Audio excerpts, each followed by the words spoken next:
Contoh perubahan sosial yang tidak direncanakan atau dikehendaki yang pertama adalah kejahatan. Kejahatan yang terjadi dalam masyarakat juga mengalami perubahan. Pelaku-pelaku tindak kejahatan dalam melakukan kejahatannya mengikuti perkembangan kemajuan teknologi.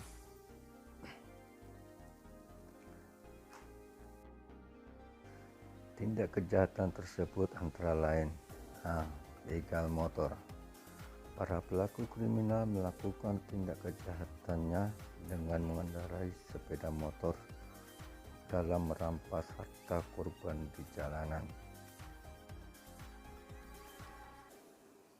Kejahatan yang kedua adalah narkoba. Narkoba yang dulunya dibuat dari bahan-bahan alami yang berasal dari tumbuh-tumbuhan seperti ganja dan opium. Sekarang ini narkoba dibuat dari bahan sintetis dengan cara mencampurkan beberapa bahan kimia yang bisa membuat efek halusinasi. Kejahatan yang ketiga adalah cybercrime atau kejahatan lewat internet.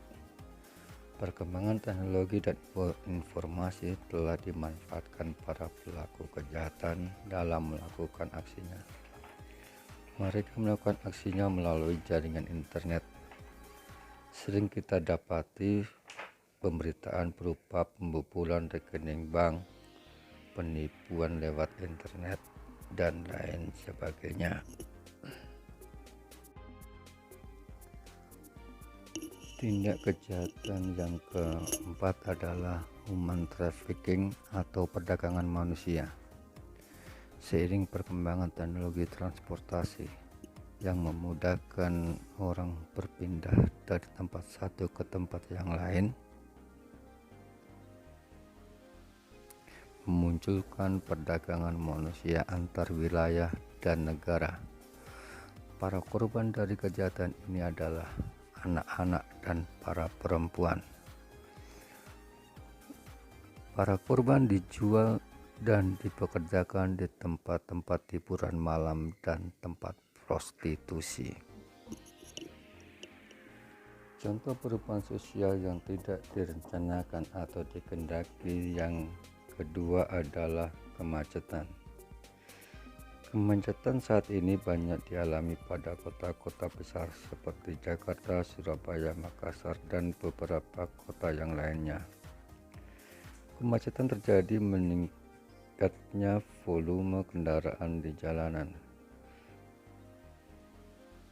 Kemacetan seringkali terjadi karena kegiatan pembangunan sarana prasarana yang dilakukan di perkotaan. Contoh perubahan sosial yang tidak direncanakan yang ketiga adalah tumbuhnya pemukiman kumuh di perkotaan. Seiring dengan tingginya laju urbanisasi menimbulkan dampak yang serius bagi kota.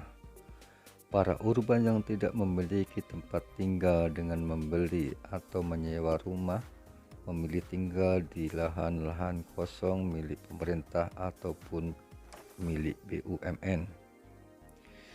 Mereka mendirikan rumah-rumah tidak permanen di pinggir rel kereta api, bantaran sungai, dan lahan kosong tak bertuan lainnya. Itulah penyampaian saya tentang contoh perubahan sosial yang tidak direncanakan atau dikehendaki, dan masih banyak contoh yang lain. Mohon kritik dan sarannya di kolom komentar ya.